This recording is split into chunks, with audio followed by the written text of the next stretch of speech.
Hello and welcome back to my channel. I'm Xeno, the personification of a cry for help, and today we are back with the curious case of Route 19. Now, I figured this gameplay was gonna be a bit longer, considering it is 22,000 words. But you know what? That means more content for this game. And yes, I'll be going back to like Dawn Chorus, and I will be playing more Promises to Keep as well as finish off 922. So don't worry, I'm not abandoning those just yet. But anyway, let's continue on. So the last thing we left off on, yeah, taking that route was a bad idea. We're stuck in like a weird time loop for some reason, and we just keep coming back to this place called CRATERVILLE, Utah. And every time there's a sign reread that's like, when the devil arrives in CRATERVILLE, something something, dragged to the deepest pits of hell. I might remember it as I edit the first part of my gameplay. But anyway, we're stuck here. Julian seems pretty fucking terrified of this place and absolutely refuses to stop here. But as you can see right here, he reluctantly does so because the main character, Xander, is begging him to be like, we need fucking food. We need to eat something. And we can't just keep driving forever. So yeah, it's a problem. But anyway, let's continue onwards. I don't bother looking at the name of the place as I rush inside. I stumble into the diner and make a beeline to the counter where Sable and Light, their mid-40s, stands. Hey, what can I... Food! The poor, probably underpaid employee is surprised by my interruption. Okay, menu's right there. I'm giving her the wrong voice, I'm sorry. The Sable points above her to the menu. I don't even skim over it. I just read the first thing my eyes fall upon. Bacon cheeseburger combo. And, turkey sandwich. Alright, and that'll be, $15.98? Okay, cool, I don't care. I quickly pay for the food, giving the Sable a ludicrous tip as an apology for this. Oh, damn, thanks for the tip. Your food will be out as soon as possible. We practically fall into the closest seats we can find. I wait as patiently as I possibly can for the food, rocking back and forth on the bench. The restaurant is lit up a dirty green by light bulbs that occasionally flicker. The Sable comes back surprisingly quickly, carrying a tray with our rushed orders. Here you go. Eat up, please. Thank you. She glances at Julian for a second before heading back to the counter. I don't even wait to start eating my burger. Oh my god. Food. Finally. Oh, how I missed you, sweet, sweet food. It feels like heaven as I swallow and the food moves down my esophagus and dives into my stomach. At first I eat quickly for the sake of getting food in me, but about halfway through the burger I slow down to really savor it. The burger itself is fine. The ingredients clearly aren't fresh. But I shouldn't complain if I finally have food to eat. The fries are soft, but I actually like them that way. As soon as I feel like I'm actually being driven by my own accord instead of hunger, I stand up and move to the soft drink machine. I just get water since my own flask had gone empty hours ago. I gulp down several cups of water, the cool fluid making me feel like I'm being revived. Finally, I feel normal now. I can actually process stuff. I head back over to Julian, who's still working on his turkey sandwich. Feeling better?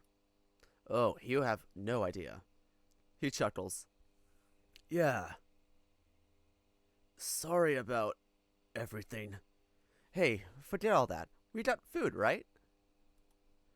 Yeah, I guess we did. But like, why are you so hesitant on stopping here? What do you know about this place? I sit back and think through what we had experienced for the past day. Then something occurs to me. Look, I don't know what the hell is going on, but we clearly seem to be in a loop of some kind. What are you talking about? I mean, how else would you explain us passing through CRATERVILLE multiple times, in the same direction, mind you, unless there happen to be multiple CRATERVILLEs? And all of them happen to have that same message on that same wall? Julian mulls over my words. I find them hard to believe myself. I mean, I guess that's the only explanation we can think of, even if it doesn't make any sense. Yeah, I don't know how we're looping through this crater or why, but we gotta get out of here somehow. The wolf stays silent, deep in thought. Look, Xander, I'm sorry. This was a mistake. This detour, I mean. We should have just gone on the interstate. Yeah, you guys probably should. Hey, it's fine. So, how about we try leaving? The wolf perks up. Huh? You think we could just do that? To be honest, I really don't know. I don't think there's any harm in trying, though. And I will pray that we don't loop back. Okay. So how about we just try to get back on the interstate? And if we make it, we'll just move on and sleep in the first town we see. Julian's confidence has slowly returned. Sounds like a plan.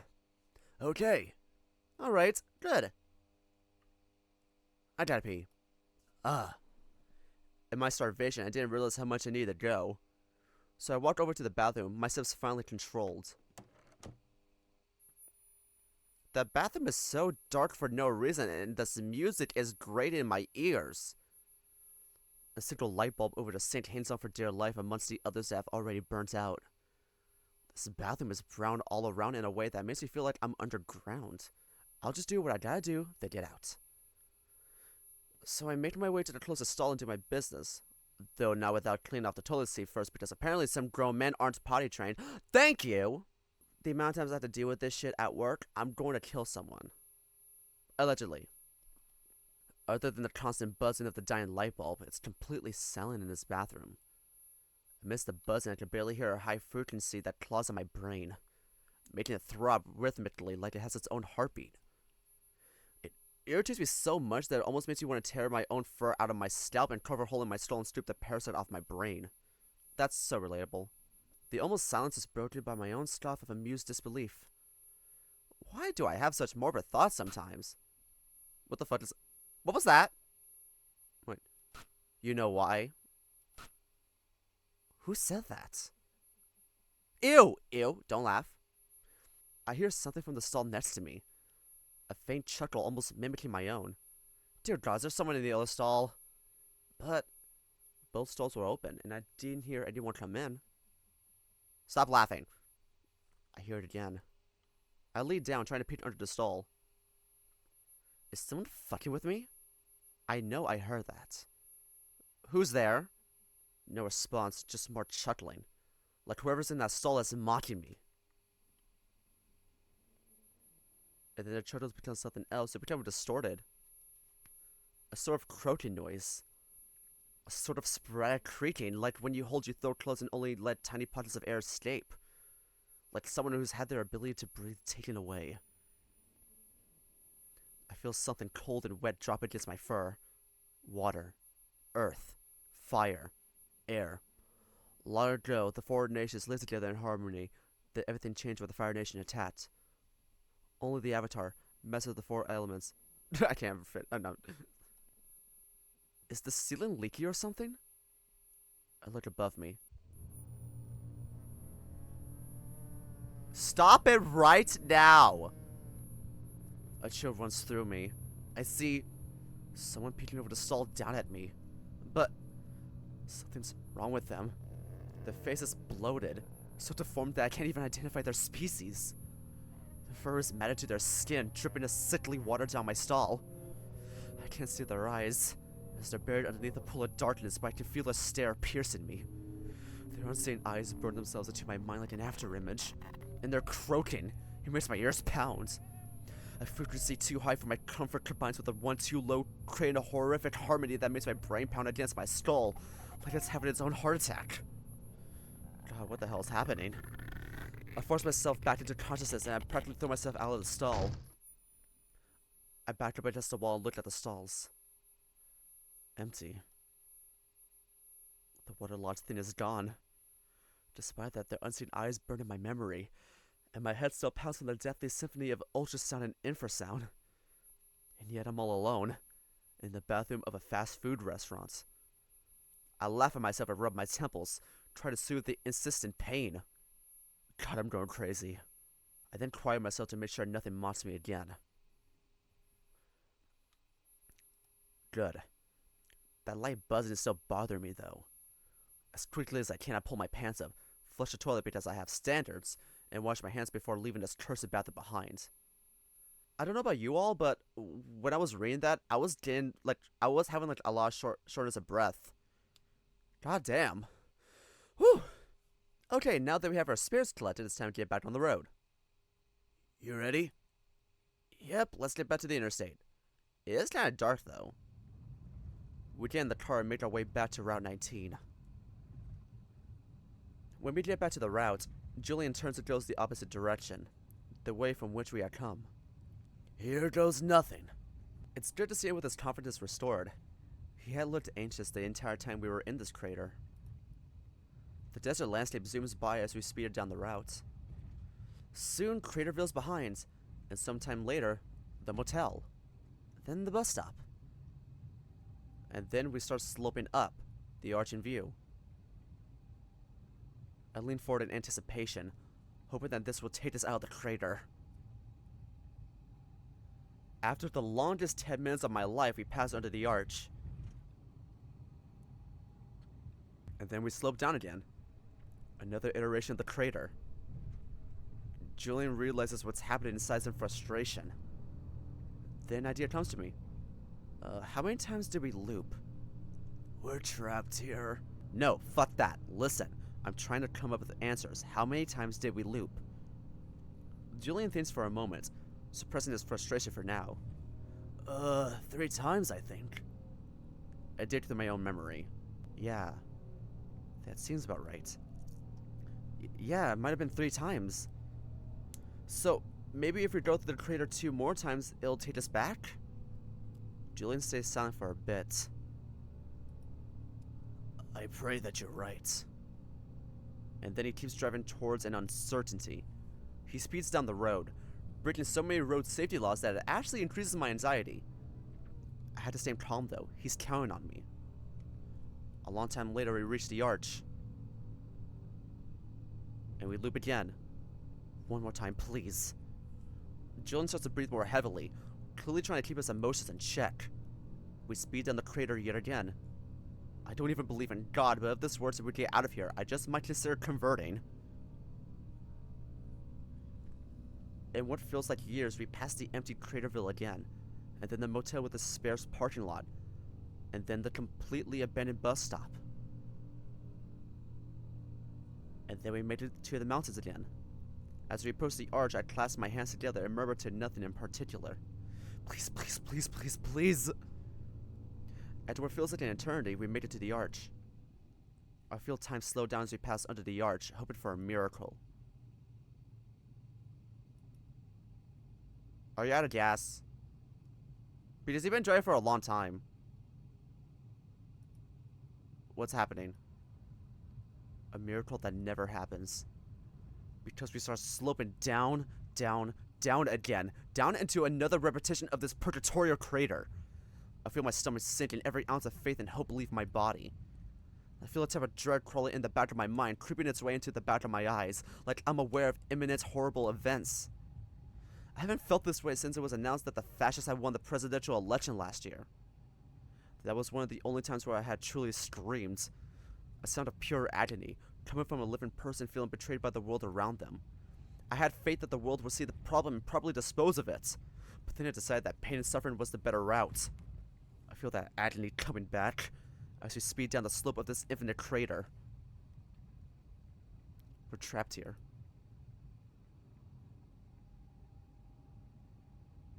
No. No, no, no, no, no, no, no, no, no, no, no, no! What can I even say? We'll think of something. But even I know that's an empty promise. Please, just let us out. Let us out, let us out, let us out, let us out, let us out! Then the wheel stomps to the gas pedal, and the car accelerates faster and faster and faster. I'm pinned against the passenger seat. I can't even see the desert as the car rips violently down the road as it speeds I would never dare to meet. I can feel the loss of control as the car swerves several times, making piss-poor attempts to stay in the lane. Meanwhile, Julian keeps babbling, gripping the car and shoving his foot uncomfortably into the gas pedal. I feel myself tear up as I feel my own self-control fading away. Julian, stop! Let us out, let us out, let us out, let us out, let us out, let us out, let us out! Slow down, Julian, please! Let us out, let us out, let us out, let us out, let us out, let us out, let us out, let us out, let us out! Julian, please stop, we're going to crash! But it doesn't stop. He just keeps going as fast as he can.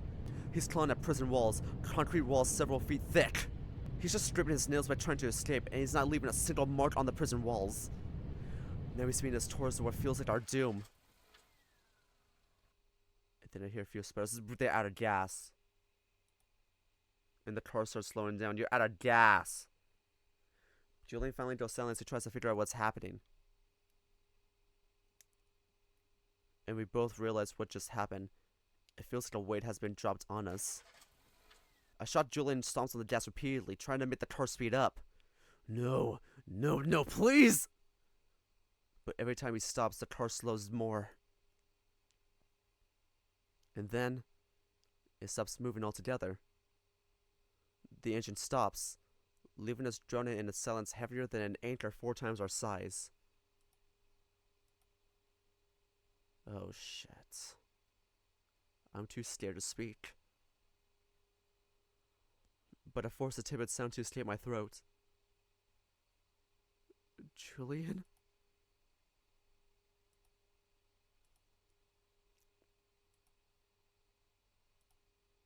And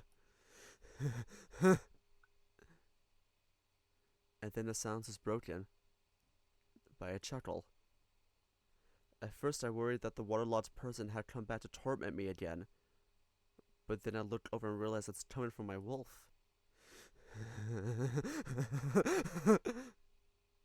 Soft chuckles, coming from his shattered heart. Those chuckles then rise to a mixture of laughter and sobbing at the cruel reality of our situation.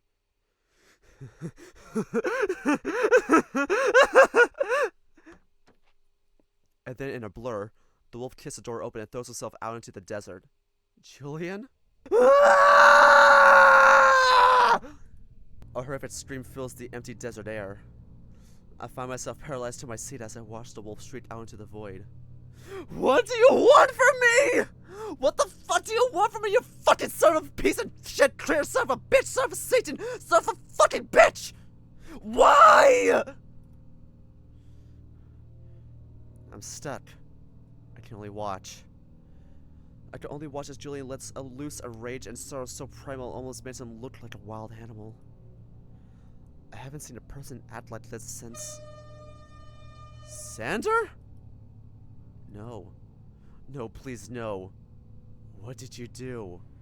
No, no, no, no, no, no, no. Go over here, you fucking cocksucker. No, please, get out of my head. You could have saved her. She was trying to kill me. So what, you... Stop it! She was right. There was something wrong with you. I fell out of the car myself and stumbled into the desert. Where do you think you're Get out, get out, get out, get out! You're not real. You're not real. You're not real. You're not real. You're not real. You're not real!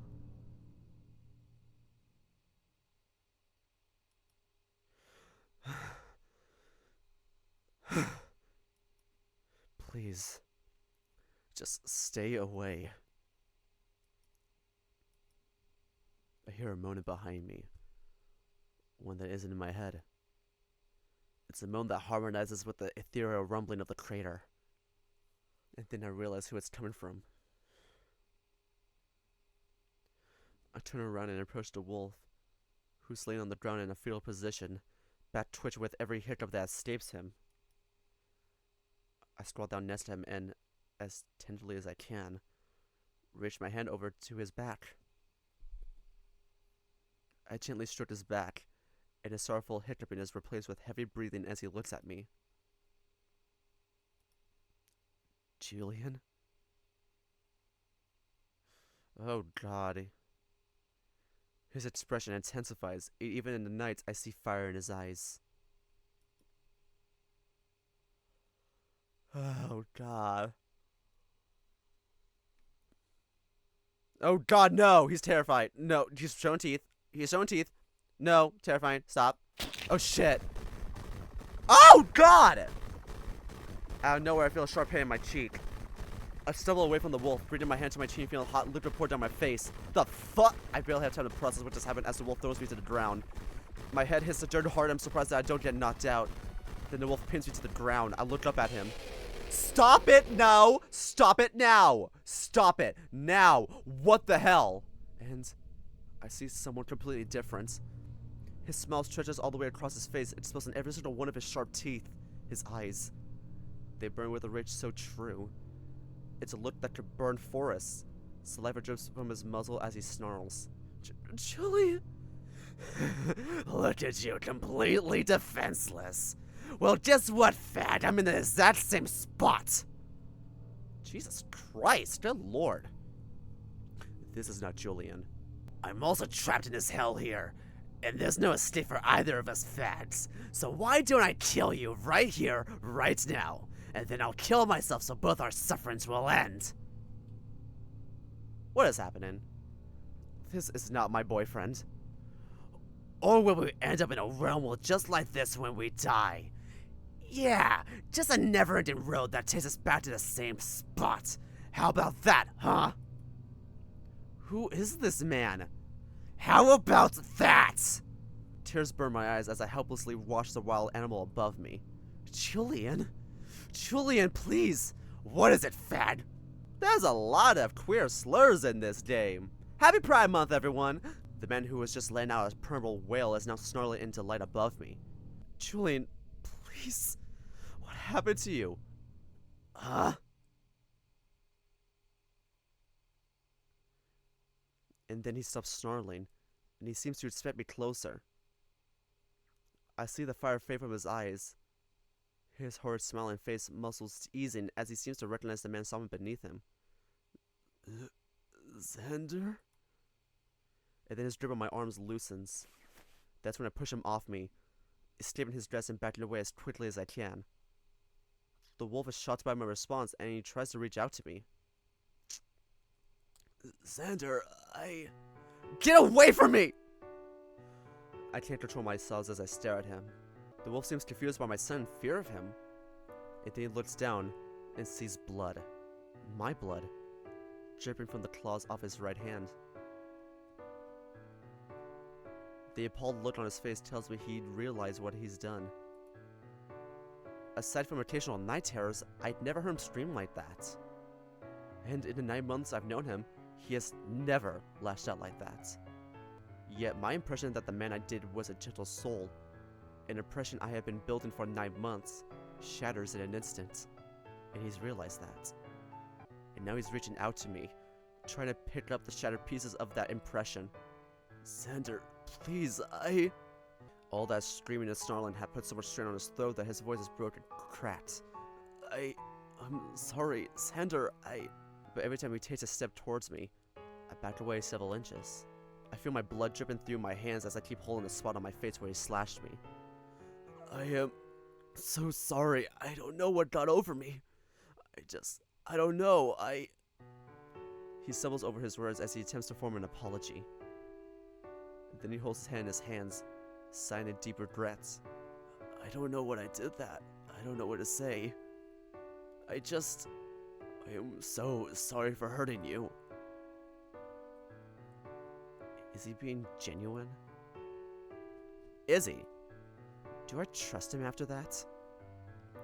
He squats down, meeting me eye to eye. Listen, I have never lost myself like that before. Lies. I don't know what came over me, but I promise I will never hurt you like that again. Tell that to the rest of us. I'm getting better at reading the split-second screens. I just stare at him, with no idea what to say myself. If you never want to see me again after this, I completely understand. His voice breaks again and he looks away. I see his eyes shine with more tears. But can I at least get you out of here? Huh? Let's just try to get out of here. And then I'll take you home. And then if you think it'll be better for you, you'll never see me again. Xander, despite everything, I love you and I just want what's best for you. So please, at least just let me take you home. What home? Charleston, where I had a family that hated me? Or San Diego, where I barely make enough money to live? Or any other strange land where I feel like I don't belong? Where the hell is home? The wolf then reaches his hand out to me. He doesn't try to touch me, instead just offering me his palm. He tries to hold up his trademark sweet smile in an attempt to soothe me, but now it feels so foreign. Should I trust him, even after that attack? Should I stay with him until this is over? Should I stay with him through thick and thin? What do I do? No! Oh, hell no, I'm saving this bitch. Whatever that was in Xander. Okay, so obviously Xander was being possessed by someone who is stuck in this desert. I assume it was that Fox guy that we saw earlier. He's been stuck in this desert for quite some time now, and pretty much these are like they're like the only people who have crossed this route. And because of that, he's put them in his perpetual time loop. I don't know, I get maybe he wants company? But there's a lot of self-hatred going on with this spirit. I'll stay with him, but he's on thin fucking ice. Don't ever get possessed like that again. I can't leave him. He's my ticket out of this place. And, I mean, we all have meltdowns sometimes, don't we? Please. Okay. I timidly reach out to him, and our hands soon meet. He gently closes his hand around mine. The hand that attached me now holds my own so tenderly. And then he pulls me gently towards him. And soon I find myself wrapped in his arms, feeling the warmth of his body find the cold night. He hugs gently, as if squeezing any harder would cause me to crack. I'm so sorry. No, Xander, I'm sorry. You didn't do anything. This is all my fault. I'm sorry for hurting you and scaring you. I promise I will never hurt you again. Was it really just an outburst? Yeah, sure, it was. I believe him. But will he get me out of here? I want to go home. Okay, yes, of course, hon. We'll go home. Together. We stayed there for several minutes, holding each other and crying with each other, Julian uttering quiet apologies. And then he stands up. He looks down the road and I follow his gaze. I see a speckle of lights in the distance. It's probably not too far from us. The motel. It's not too far from here. I know we're trying to get out of here, but I think we should rest. I am admittedly exhausted. Today was a lot. Even if it was just us driving down the same road for several hours. Sleep would do me good, if I can manage to get any. Okay, let's go. With our sense of normalcy somewhat salvaged, we begin our trek to the distant motel. God damn. Okay, kids. This is what you shouldn't do in a situation like this. Don't stay with the man who hurt you, who made you bleed. Don't do that. It takes us about 20 minutes to get to the motel. There are still a few cars in the parking lot, surprisingly. We get checked in, though not without getting iffy looks from the mouse receptionist. Funnily enough, we did the same room as last night. It looks only slightly tidier than when we left. The bedsheet pulled up tighter and smoother, everything back in its place. Neither of us take the time to settle down or anything like that. We just go straight to lying down on the bed, not even bothering to pull the sheets down. At first, we just lay separate from each other on opposite sides of the bed, blinking out and staring up at the ceiling. Do you forgive me? Don't say that. I turn my head to look at him. That sorrowful look of deep regret has returned to his eyes. I can sense it even though he's looking away from me. Of course I do. He finally looks me in the eyes. Are you sure you're okay? Those cuts look bad. To be honest, I pretty much forgot about the cuts on my cheek. It had stopped bleeding and hurting sometime in the middle of our walk to the motel. Oh, these? It's nothing. You should probably wash those off. Yeah, you're probably right. I do as he suggests and make my way to the bathroom. I free myself of my shirt so as to let my torso breathe. I start to sink, scooping water up to my cheek to wash away the blood caked to my fur. As the blood washes away, I start to see 4 lines running through my skin. 4 scratch marks. On one hand, I might need stitches for these, and they might scar. On the other hand, they might heal just fine and will be hidden by the fur once it grows back. Once I'm done with that, I checked my body for any more possible cuts. I did take a pretty rough tumble out there. Okay, looks like I'm fine. So with that, I make my way back to the bed. I don't bother putting my shirt back on. I lay back down next to Julian without a word. We stay there for a couple more minutes, in silence as we process our thoughts. Do you think we'll get out of here? To be honest, I'm not sure. I know it's wishful thinking, but I'm hoping that either this is all a dream or there's just something weird going on and we'll go back to normal soon. Like a weird internet bug or something. Are you sure? Yes, now shut up. I really hope you're right. I'm not confident. I guess we'll just move along until we find a way out. Jillian goes silent again, clearly pondering something. I know better than to intrude. I know to just let him express his thoughts when he's ready. I found out soon enough. Can I hold you? Oh. Was expecting some kind of devastating revelation, but that will do. Besides, if we're going to mend our relationship, we might as well start now. Of course. I turn around and lay on my side facing away from him. I feel him shuffling closer, and then he wraps his arms around my body. I nuzzle myself into the shape of his body, finding warmth as he spoons me. He then plants kisses into the side of my neck, and I just let it happen. I love you, Xander. I love you too. Those ... oh. Wait, what did you say? You can do better? Shut up. Just shut the fuck up. We stayed like that for a while, and eventually I feel my exhaustion of a long, stressful day weigh in as I drift away from consciousness. I hope we get out of here.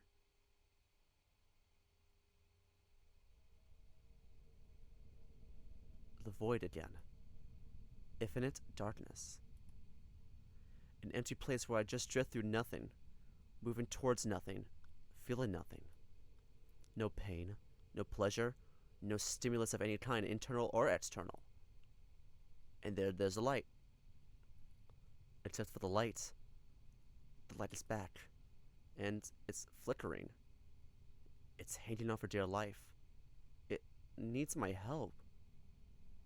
So I somehow break out of this stasis and move towards the light. Oh dear. I'm not entirely sure how I can do it, but I just do. I can't explain it, but this light needs me somehow. Be careful. There's something in the darkness with me. Someone. I stop and look around me, trying to do the impossible task of seeing in a place where the light cannot reach. I can't see it, but I can't feel it. There's a presence in the void with me. No. Multiple presences. As I sense them, I also feel the empty vacuum of the void being filled with an oppressively heavy air. One that makes me want to retch. The stench of death. That's not all. Not only can I sense their presence, I can also sense their intentions, as if I can somehow tap into their own collective consciousness. They want me. They hear from me. Are we? A primal sense of fear overcomes me, like prey spotting their predator. Instant takes over as I start sprinting towards the light. Whoa, what was that? It's red. It's the only thing that can save me, and I need to get out of here. Let it be. What do they want? A hand grabs me, then many more. I feel the sharp, bony, spectral hands grab every part of my body, clawing into me, sending a painful shock through my body, exasperated by that being the only physical stimulus I feel in this void. I feel the presences of several people, young men around me, and I feel the pain all at once. Was that a claw mark? Oh, I feel a sharp pain in my stomach as my life force drains from it. I feel my breath being taken away, my chest aching horrifically as my lungs are denied access to air. I feel pricks at my neck and chest, a hot liquid running down all sides of my torso. I feel teeth sinking into my torso, neck and groin like I'm being eaten. Not the groin, damn. I feel my eyes being pushed into their sockets, torrents of some kind of liquid gushing out like I'm crying a literal fountain. It hurts so much. The hands continue to grab me, and the presses whisper some kind of horrific chant as they pull me away from the lights. What was that say? Watch out? I scream, but my voice does not escape. I can't even vocalize my pain as my body is tortured beyond its limits. Then a few of the presses charge forward, towards the light. They swarm the light, eclipsing it, trying to put it out. I try to cry out for the light, as if it will magically regain the strength to save me from this pain. But of course, any efforts I make here are fruitless. They are in control. It's out. Oh, the light went out.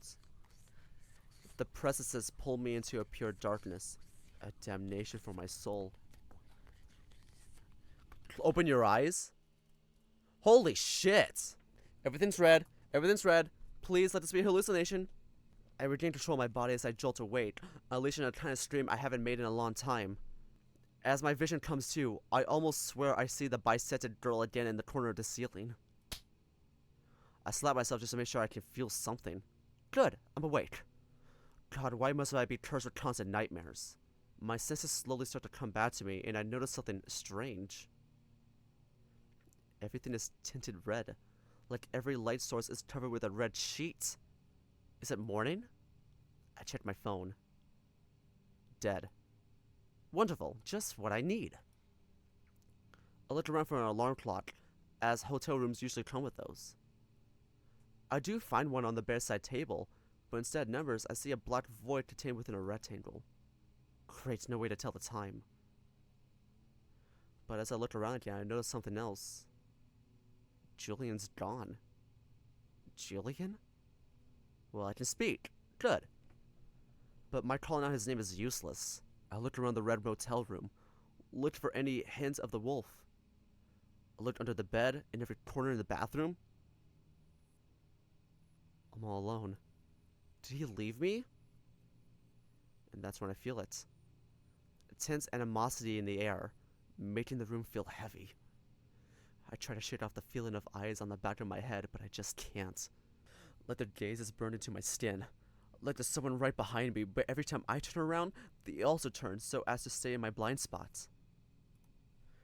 Figures lurk at the very edges of my vision, but every time I turn to try to focus on them, they scamper away, and I'm left just looking at a dark, empty corner. Something's here, and it's out for me. Julian? I'll call it uselessly again, as if calling out his name will summon my wolf. No, he has to be somewhere, just not this room. Perhaps he's still trapped in the loop. Yeah, I can find him. So I head to the bathroom and throw my shirt on before heading to the door. I feel the hostile environment burning into me once again as I stand next to the door. I haven't felt this sense of danger since... Since what? I shove the memories into my subconscious and take several deep breaths. I grab the handle and turn it. And I head out into the real world. Don't forget your key card! Julie, what the hell are you?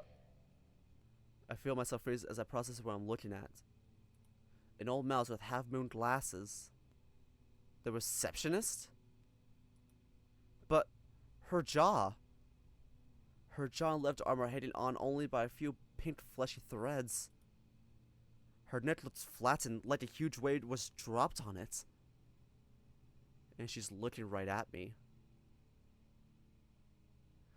I feel the animosity coming from the entire crater, targeted at me, channeled at me through the receptionist's intense gaze. I try to step back into the room, but I feel the door against me. I reach backwards trying to open the door, but it doesn't budge. And then I remember I don't have the key. Shit! I'm trapped out here. Is she out here for me? The mouse cocks her head to the side, like a dog hearing a strange sound. I need to find Julian, now. I need to find him and get out of here. Where could he be? CRATERVILLE. With my destination in mind, I start running. Down Route 19. Deeply hoping that this is all just some horrible nightmare, and I'll wake up eventually. Julian! Day 3.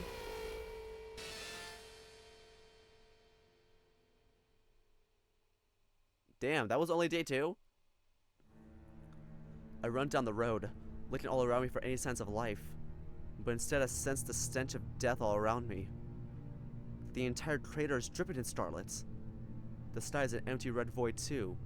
I can't see the sun, the moon, the stars, or even any clouds that would happen to make their way through this desert. Not day, not night, not evening or morning. Time does not move here. As I continue running down the road, I sense several phenomena happening around me. Little fragments throughout the desert where space and time seem to bend. And there are presences accompanying these tears in the fabric of this horrendous reality. Spirits, memories of death. Ooh, I think I'm right about this. It's not just the thoughts that's stuck in this desert. It's all those people. The people that were like biting him in that nightmare. Do you think? I think they were. I believe they were all victims of trafficking, or like victims of the SA. Yeah, don't be gay in weird rural towns like this. It's not gonna be a good time. Where am I?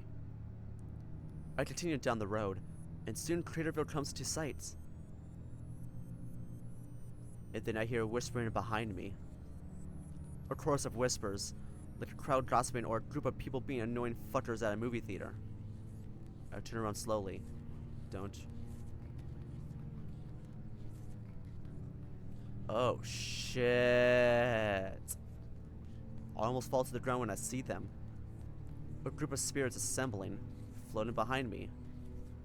Among them I see the mouse receptionist, and two older men whose species I can't tell because their faces are completely caved in. But looking close, I start to notice a pattern. Most of the people in this group are young men. If I had to guess, probably about my age, 25 at the oldest. They're a mixed species too. Fox, marten, horse, cat, crow. The fox has an open hole in his stomach where his guts pour out. The fox from earlier. The marten's head is bloated, and he's dripping wet. When he breathes, it sounds like only bubbles escape him, like when someone tries to talk him to water. The horse has holes all over his neck and shoulders, blood pouring out of them and forming a red cape over his bare torso. The cat is naked, but has a large hole where his genitals would. He also has bite marks all over his torso and neck. Oh my, Jesus Christ. And at first I think the crew was crying blood, until I realized that those sockets are empty. These people, they all stand before me, looking at me expectantly. Who are you? They just look at me. They don't respond. What do you want? No response again. Tentatively, I take a step backwards. Then the spirits take a step forward. Startled, I start running down the road again. I run for several seconds before I stop and look behind me. They're closer. Oh wait, they're not closer. They're still there. Not any closer, not any farther behind. They're following me. They want me for something. What the fuck do you want? No answer. Talk to me! Nothing. Okay. Well then, go away! I start running again, inching ever closer to the town ahead of me. My legs get tired quickly, but I can't stop. I'm running out of breath, but I can't stop. I just keep running, as fast as my legs are willing to go. At one point I look behind me, and I see the spirits following behind me, moving at the exact same speed. I scream behind me as if that would deter the spirits. But they keep moving and they keep their distance. You know, if they're just gonna keep moving at the same pace as you, might as well just walk. It's like they're observing me or something. I need to find Julian now. Wait, what did that say? You should have what? You should have saved yourself? Ooh, you bet your ass we're gonna go back and click leave him to see what will happen. So I keep running through the red world, praying to no one in particular that my wolf is safe. I finally arrived at CRATERVILLE. The town is also draped in red, and a dilapidated building stands menacingly before me. Even in their state, I can feel the presence that's moving within them. Except I can't tell whether those are spirits or real people. Are there any living souls in this world? No light comes from anywhere. Every lamppost out, every window peered into pitch black. I look behind me again, and sure enough, the spirits are still there, looking at me like I'm their leader. I can't focus on them. I need to find Julian. So I move deeper into the town, playing along in this twisted supernatural game of follow the leader. In the town, there was a higher concentration of the reality-bending fragments that recall horrific deaths of the past. And more of these fragments means more spirits roaming. Each vision of these spirits' bodies must be preserved in the state they were in at the moment of their death. Every spirit I look at displays their horrific demise to me. Most of them have gunshots or stab wounds. It's interestingly the people following me that display the most unique horrific reminders of their ends. This town isn't very small, so finding Julian would be... This town isn't very small, so finding Julian should be a somewhat easy task. If he's in the town at all. If he's even in the crater. Could he even manage to escape this hell on his own? At first I walk up and down Route 19 within the town's limits. As I do so, I get closer looks at the shops that make up what I assume is the town center. Most of them are run down, likely out of business. I also see that cryptic message again. When the devil returns to CRATERVILLE, the souls of the damned shall drag him away and seal him in the deepest pits of hell. Could this have something to do with that serial killer that was on that wanted poster? Could he be the metaphorical devil himself? And all the people who died in this town, as well as the people who died on Route 19, are his victims?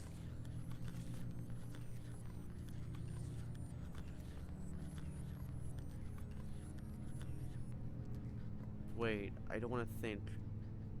Wait a minute.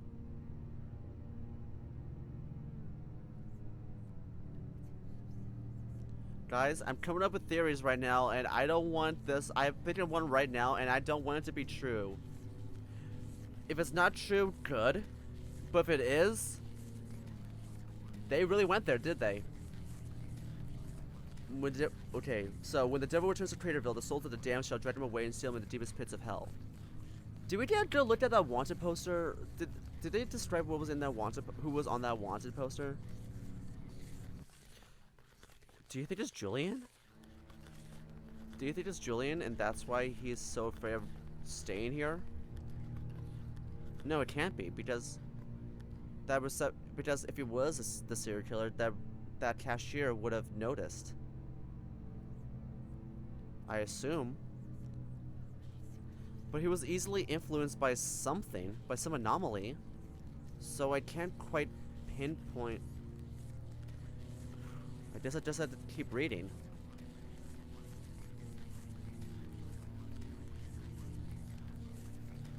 What happened in this town? As I continue my search, I notice the crowd's whispers growing louder and louder. I also notice the lack of spirits in front of me because they're all behind you. Don't tell me. Oh, fucking hell. No. They're all gathering in front of me. They're all interested in me. My presence as a living person in this fucked up reality has caught their attention, and they're waiting patiently for my next move. Please just tell me what you want! Who are you? Not a single person in the crowd responds. They just keep whispering amongst themselves. Can they even hear me? Can the living interact with the dead? Find him? Wait, what? Find him. It is find him. I should be continuing my search, but instead I just stand there, in the middle of the road in front of these corpses, searching for any hints as to their intentions. Why are they following me? Are they looking for something? Are they just curious? I sense movement. Without moving, I look back to the town. From deeper within the town, several spirits emerge. They make their way to the crowd and join in on the whispering. Eventually, the mass stirs, Even the facsimiles of people start dispersing and moving deeper into the town. This even catches the attention of the first group of young men following me, though they still wait for my cue. Could this be a lead? I have to see what's happening. So I join the mass of spirits moving deeper into the dead town, the young men following close behind me. I don't even know where we're going, as I hadn't truly seen CRATERVILLE up close until tonight. Or today? Eventually, I began to sense something else. Something that stands out against the gory spirits and the red worlds. I sense a white ship in the distance. It's Julian, isn't it? Like a beam of light cutting through the red, dead air. As we move closer to it, it begins to take a form. A form of a person. A canine of some kind. Julian? Hope sparks in my chest, and I start to move more quickly, shoving aside spirits. Well, phasing through them awkwardly is more accurate, to reach the wolf. I don't trust Julian. I don't trust Julian at all. And sure enough, there he is, in an opening of what appears to be a field. I make my way to the front of the crowd, sprinted to finally close the painful gap between me and my wolf. What is happening? Julian, oh dear God, I was so... Stay away from me, Xander. What? His voice. It sounds unnatural. Like a different person is talking through him. I freeze, just a few feet away from him, astounded by his complete change. What? Listen, Xander, I've been lying to you. I have secrets. Terrible secrets, and I'm sorry for keeping them from you for so long, but you deserve to know. Don't tell me I'm right. Don't tell me I'm right. He doesn't even look at me. He just stands with his back to me. The spirits crowd around us in a large circle, observing the only living people in their environment. They keep their distance from us, giving me and Julian our space, but listening in with intent. What are you saying? I'm just going to rip the band-aid off, starting with this. Logan, Utah is not my hometown. I was born and raised here, in CRATERVILLE. And everything that has happened to us, the loop, us seeing things, it's all because of me. Am I right? Rhettoe, am I right? Rhettoe Raven. Am I right? Is Julian the serial killer? Was he the one who killed all these people? I don't know what to say. I just can't. But why?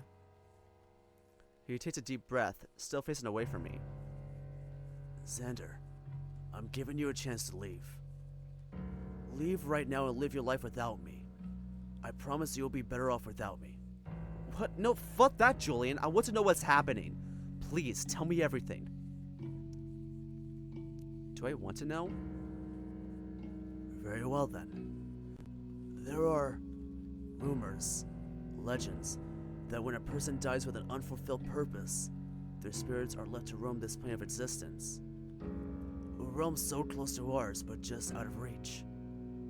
However, there are areas where the concentration of untimely death so high that this realm bleeds into our own.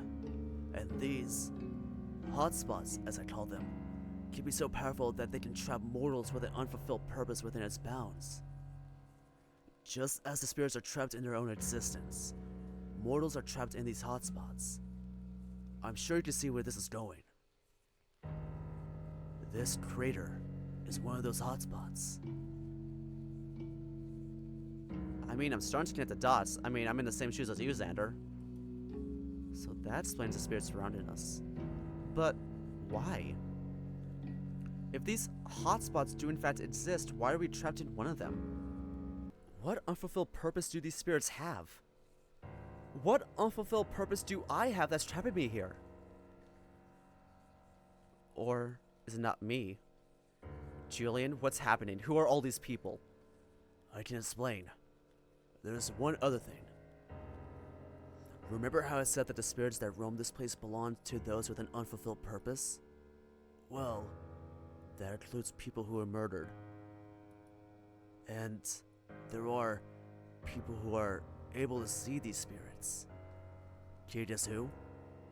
What? Oh no. Murderers? What does it say? Like you. That's right. They're the ones who brought these souls to this realm, and so they're cursed with this second sight. At that revelation, I noticed the white light his body emanates flickering for a moment. Oh, fuck his eyes! You have it, don't you? What does that say? Yes, you do. Yes, you do. What? Tell him. Oh, that. I feel a knot in my stomach. I feel like a massive weight has been dropped on me, holding me in place. My legs numb to a point where I feel paralyzed. I feel clarity, which is a rare moment in my life, but also comes with the immense weight of terrible guilt. My sister. She was going to kill me. But I pushed her in front of the train before she could. Damn! I expected like a knife wound or something, but getting run over by a train? I feel horrible memories resurface. I can still feel the clacking of the train wheels in my chest, like I'm being a mechanical heartbeat. I think of that moment every day, when her torso was just ripped right off her hips. The way her blood and guts just splattered onto the platform.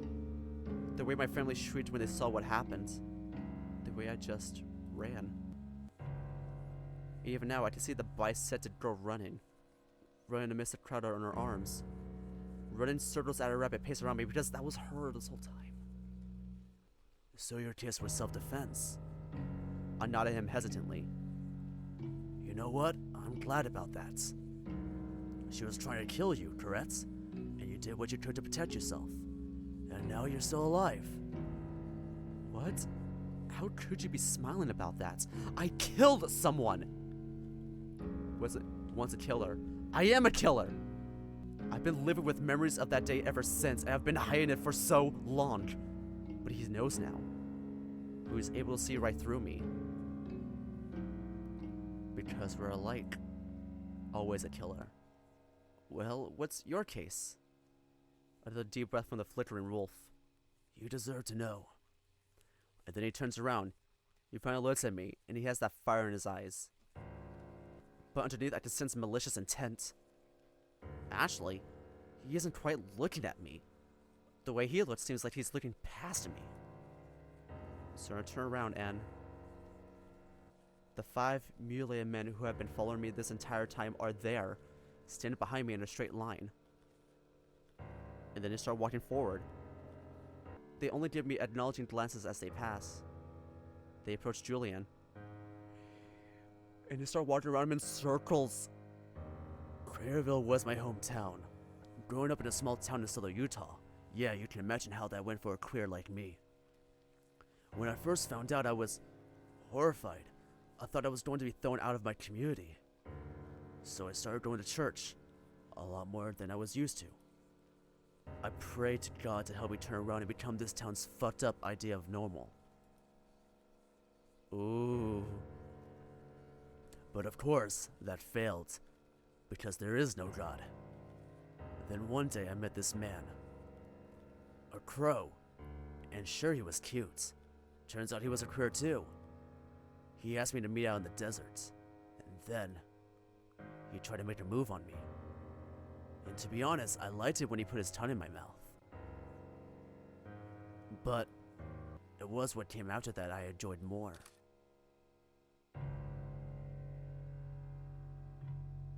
The crow spirit looks at me and I feel the pain of my eyes being pushed in, being pressed against my skull. It's a horrific pain, one I have never felt in my life, and yet I get a sense of deja vu when I feel it. And it feels real, so real that I scream and fall to the ground, rubbing aggressively at my eyes as if that would make the pain go away. Yep, that's what it sounded like. I remember his eyes squirting out some kind of yellow liquid after my claws punctured them. So, these people... Yeah, I was scared at first, but something about it felt very good. And then I thought, this might be the answer. So I just kept doing it. Meeting up with cute guys, asking them if they were like me. Sometimes I even fuck them. And then I just let my instincts take over. I thought that I just kept going, I would become normal. But that never happens. Jesus Christ, dude! And then I started seeing them. They would be everywhere, looking at me. Hell, I'm surprised they welcomed me back like this. He gestures to the crowd of spirits all around him. His aura flickers more, and I notice the spirits focusing very intensely on him. What do they want him for? And of course, when 5 young men die in a small town like CRATERVILLE, people are bound to notice. So townsfolk set out a manhunt, trying to find me. Of course, at the time they didn't know the killer was me. I was careful with my killings. I tried to stop because I was afraid of getting caught. But then, the spirits started to get overwhelming. They would surround me, watch me from the darkest corners from the edge of my vision. And if I focused hard enough on them, I could feel their pain. It started to be too much, and I don't know what I was thinking, but I thought, if I did just one more time, maybe I would be free. Oh, how wrong I was. One day this cute cat, I think it was a panther, comes up to me, and we flirt for a bit, and then he asked me to come over. So I do, and when I think we're alone, I put my hands on him. I also put my lips on his. I tie him up, start taking his clothes off, and start fucking him. He didn't ask me to do that, nor did he tell me to stop, so I just kept going. And then I bring the knife out, and that's when he starts screaming. Almost immediately after, his parents come into the room and to see this white wolf fucking their son and trying to cut him. I've been busted, so I just jumped out his window and I just started running.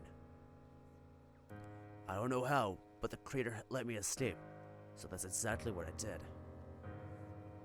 I ran away, and I soon found myself at San Diego where I met you.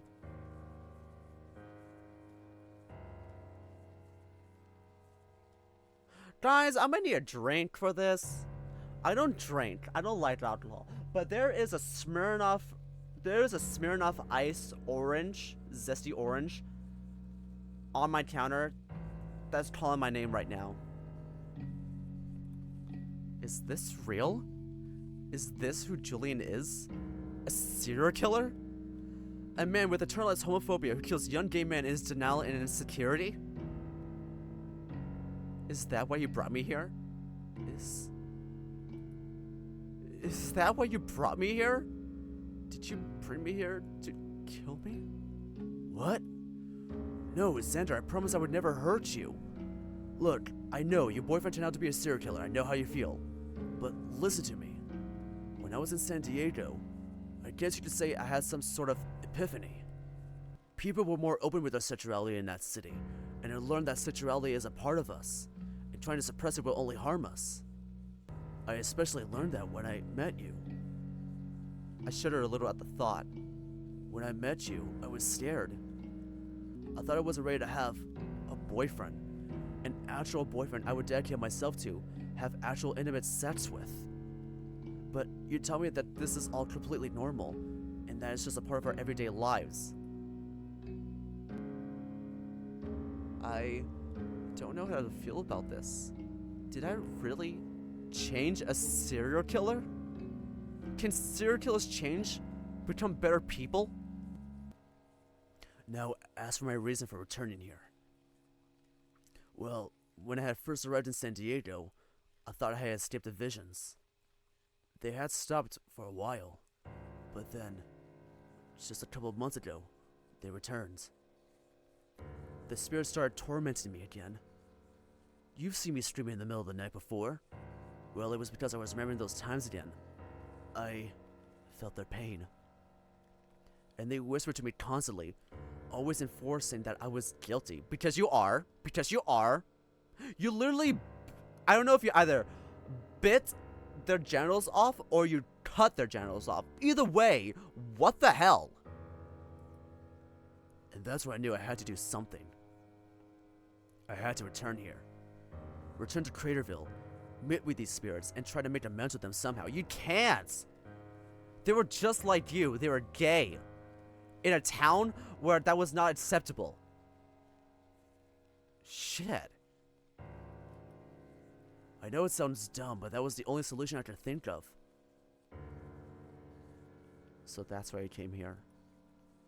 I think about that for a moment and it doesn't make some sense. But there's something that doesn't quite add up. So, if you drove all the way up here for this purpose, why did you try to leave? That? Well, when we arrived, I knew I had made a mistake bringing you along. I put you in danger here and you don't deserve that. This was my problem to solve and mine alone. So I tried to leave. I tried, but then of course this fucking creature trapped us. And now we're here. And now you know everything. To say I'm shocked by these revelations would be an understatement. I am appalled, terrified, paralyzed, all in one. I find out my boyfriend is a serial killer and I just stand there. I don't know what to think of this. What do I even do? Look, Xander. I know you may never forgive me for this, and that's okay. Truth be told, you are an amazing person.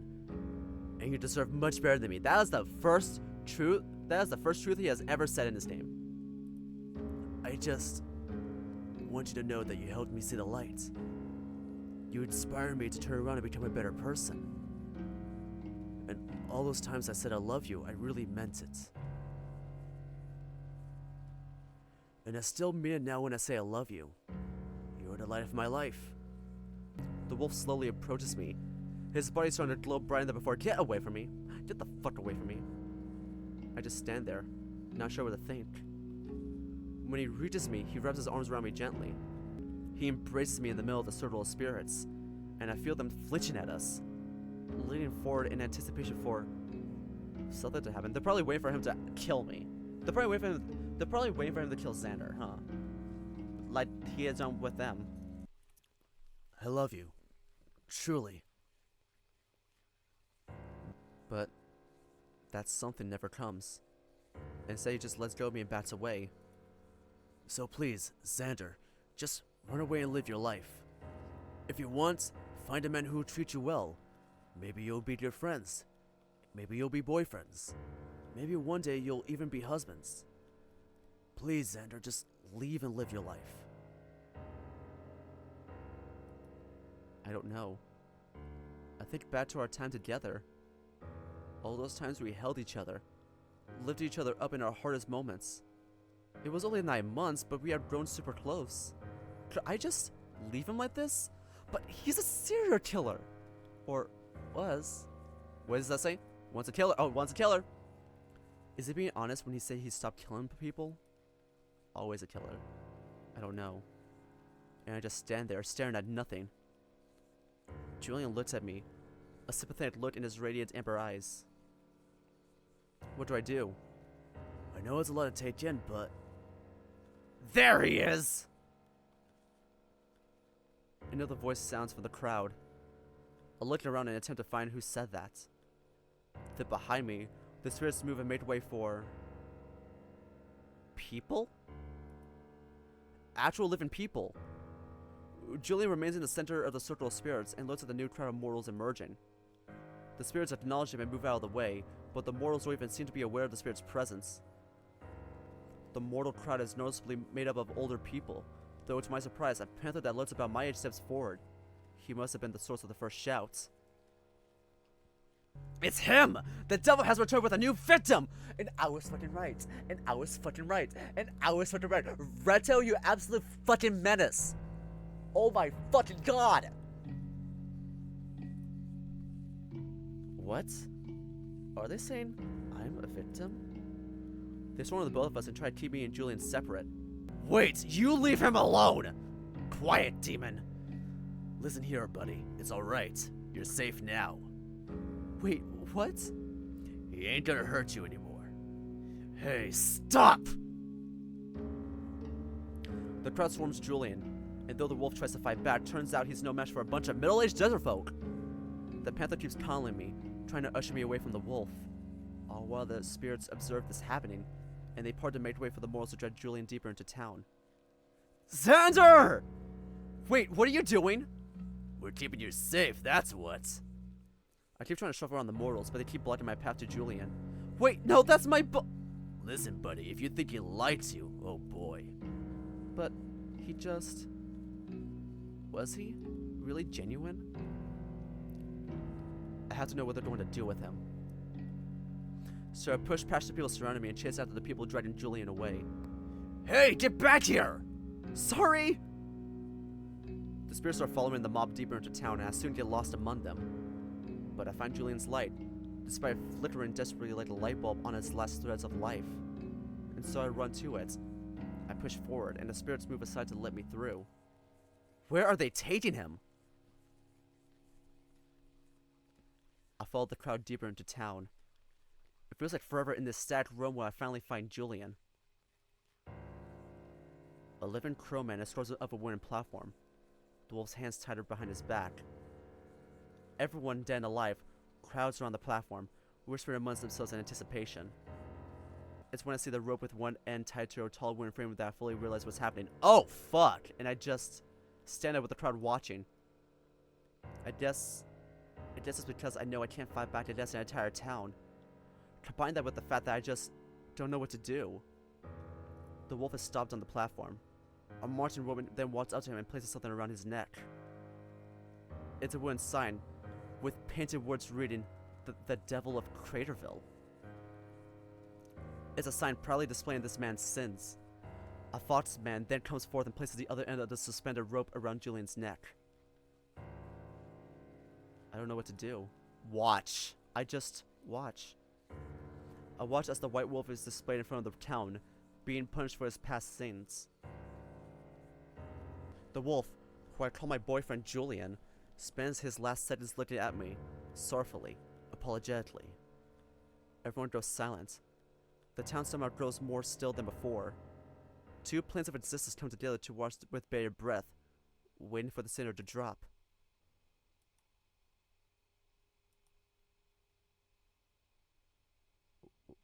What's happening? Hold. The silence is broken by a loud snap. The world stir once more, and I just watch.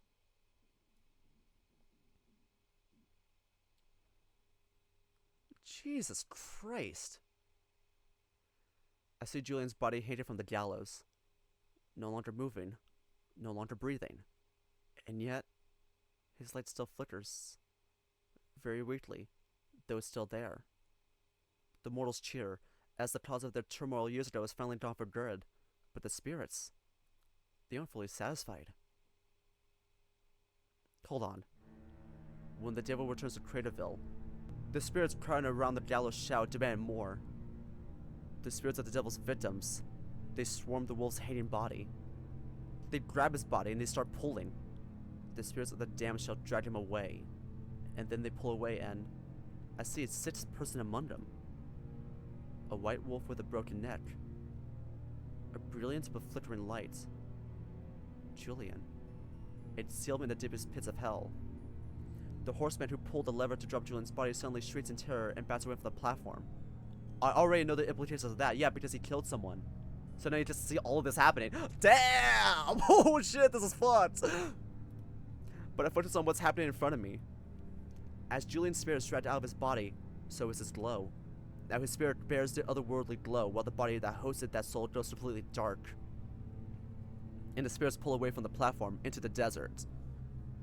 The wolf tries to writhe his way out of their grasp, but the desire for revenge, to fulfill the purpose that trapped him in this plane, is too strong. And as he's pulled away into the night, his light flickers violently, desperately trying to stay alive. It calls out to me. Xander! Yet his call only makes me feel more detached from the situation. I'm still standing in the break between the mortal and spirit realms. If I could do something, I would have to do it now, while the barrier between the two worlds is so weak. What do I do? Boy, fuck this! Don't fuck this! No. I can't live with this. All this time, the man I dated was a serial killer. And the fact that he targeted his own kind? My kind? How can I even live knowing that? The least I could do is save myself from him before he attempts to claim me as one of his victims. Well, I guess it's a little too late for that now. And so I just watched as the spirits dragged him away. He screams in desperation and pain. I assume the spirits are projecting the pain they have felt onto him. Good. He deserves to know what he did. The spirits dragged him out of town and into the desert. And when the wolf is out of view, I no longer see his light.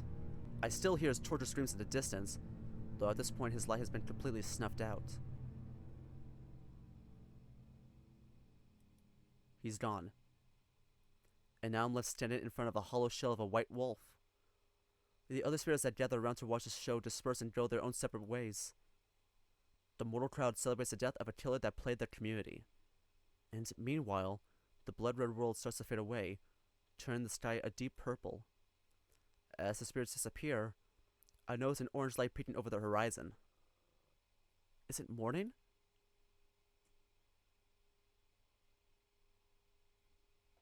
Soon enough, the mortal and spirit realms are separated once more.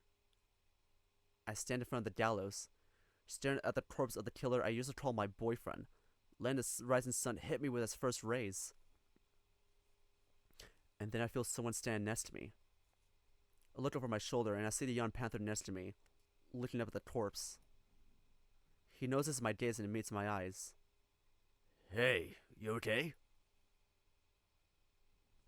Huh. You know what?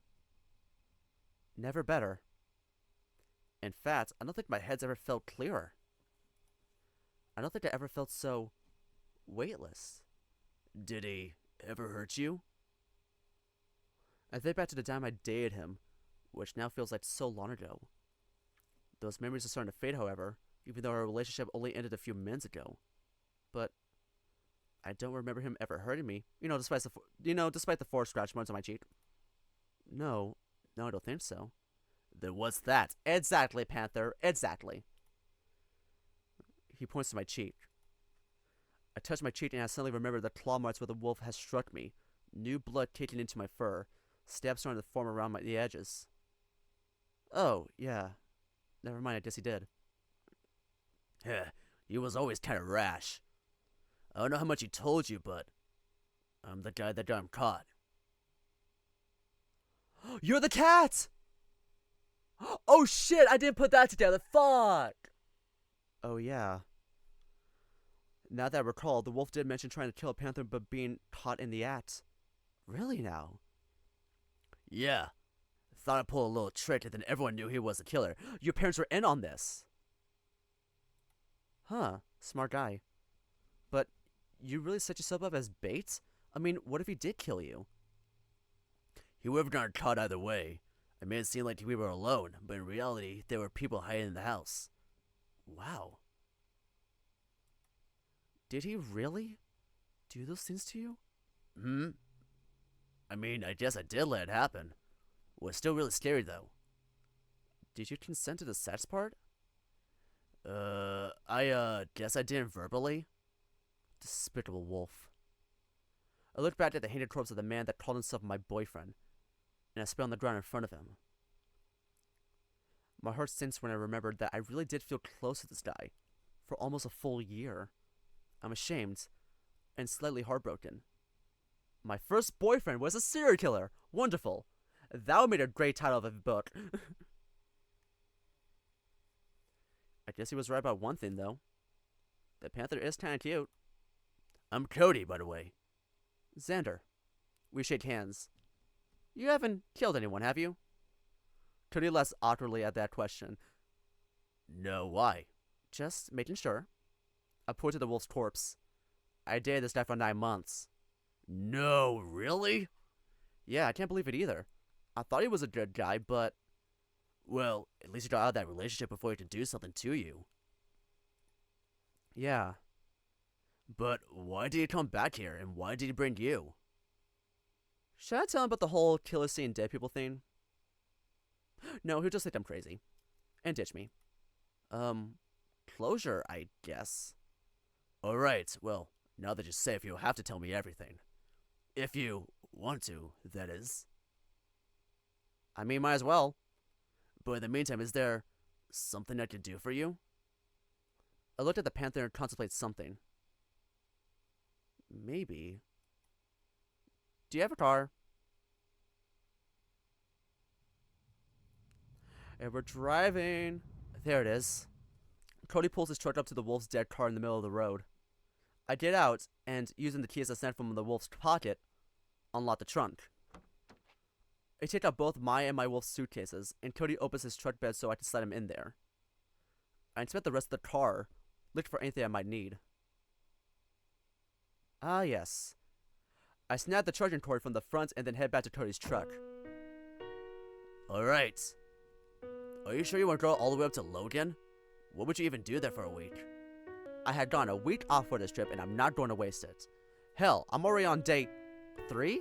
I can't afford to tell anymore. But I looked at the panther and smiled. I'll figure it out. And you're sure I could come with you? Sure, considering my treat. For, you know, saving me. If he wants to go, that is. He looks out the window and considers. You know what? Fuck it. I've been stuck in this town my entire life. I've honestly been wanting to build a new life for myself for years. Now it's my turn to look out to the road and ponder. You could come to San Diego with me if you want. The panther looks at me, surprised. You sure? That's quite a big move, and we barely know each other. I shrug. You're right. I have only known you for a few hours. But I'm gonna sound really corny when I say this. But I feel like I already know you a lot.